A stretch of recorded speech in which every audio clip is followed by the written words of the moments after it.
Thank you. Head is very round. That's what I like to hear. You want to come with us? Doing 3.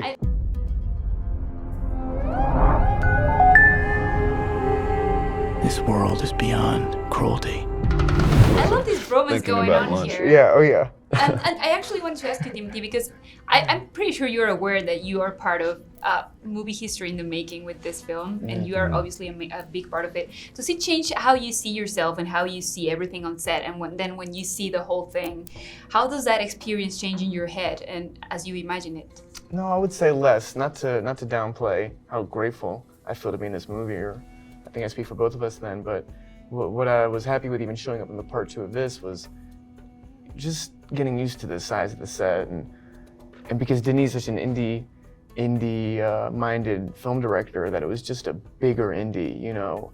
Whereas before I worked on the first part of Dune or Wonka, I really, you know, based on my small experience on Interstellar, did have a worldview of bigger movies as like mysterious or something, you know. Like I didn't know what it looked like behind the curtain. I didn't know what it looked like on the spirit and on the soul, you know. But I think we're still put together. What I love about this story as well is that they keep talking about how it is necessary to kind of look into your past to understand. More than looking into the future, you need to look into your past to understand. How that does that match what you did with these characters? Did you have to do that? And also with your, you know, with your careers, do you often look back, and does that determine any choices you make at all? I actually think in the last year I've been trying to train myself to stop fussing about the future and start figuring out what patterns have been going on in the past, so that maybe I can then figure out the future. So that's a very true statement. I don't think I was as focused as that with playing Princess Irulan. I think she's very much trying to figure out the present. I think she's very much trying to figure out, well, I suppose with other people and other people's decisions, she is trying to figure out what happened, but it's very much happening and it's now. So that was her, but maybe that related to you, I don't know. Looking back in I don't know, I think we have no choice but to do that. But I also think, you know, at least for our characters, like you're saying, there's so much happening at once. It's past, present, and future. And everything that you do now and that you have done is going to affect the future. But also I feel like they don't really, I think they feel they don't have much control over the future, because there are people, it's unfolding. Yeah, there are people who are more powerful that are making decisions that are way beyond what they have any control of, which is also kind of and they're kind of being told what the future is. Yeah, they're like, this is happening. A few of them are like, absolutely not. Yeah, all these visions, you know. I won't be fighting for him. I'm fighting for my people. I love what you've done. And I also, you know, I'm very surprised when I watch Dune and when I watch it back then, and every time I see this story, it's always current and it's always a reflection of whatever's going on.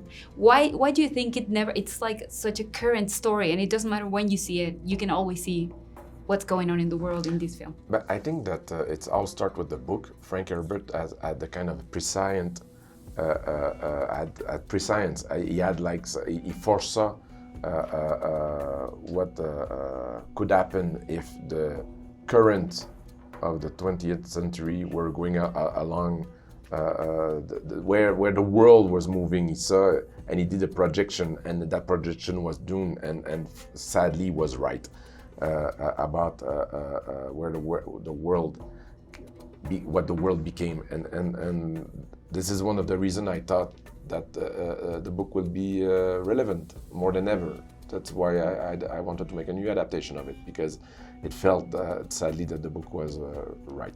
Zendaya, what do you think is what makes Chani stay so true to herself in the middle of all this chaos she is going through? Yeah, I don't think she has a choice. You know, I think it's just who she is, and I think that to me is also what made the love story, I think, very difficult to find, because it doesn't feel like in her world, in her life, and how she exists, that love is even an option for her. I think it would even probably, you know, or falling in love or that type of love would probably even be a weakness of sorts. You know, it's more for the love of her community. So yeah, I don't think she has a choice. Regarding these characters is that they what they have in common is that they have to live up to expectations. And I feel like you both as well, not only as actors, but as the actors who are portraying these beloved characters. How have you dealt with that, with the expectations in your life and in this film as well? You have expectations of yourself, and then there's the expectations that you feel from others.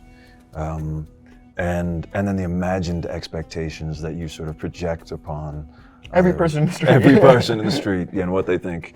And as much as possible, I try to quiet those voices and just, which it's hard. Like there are definitely times where you feel the responsibility and the pressure of something like this. You know, this has been a dream of Denis for many years, and so I don't want to let him down. I don't want to let the entire cast down. There's the sort of expectation that I put on myself in that respect.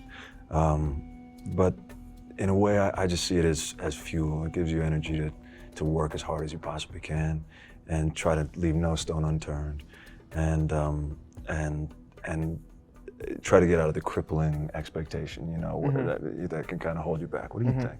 I agree. That was perfectly said. That was perfectly said. That's perfectly said. I didn't mean to angle my body. No. Yeah. Towards you.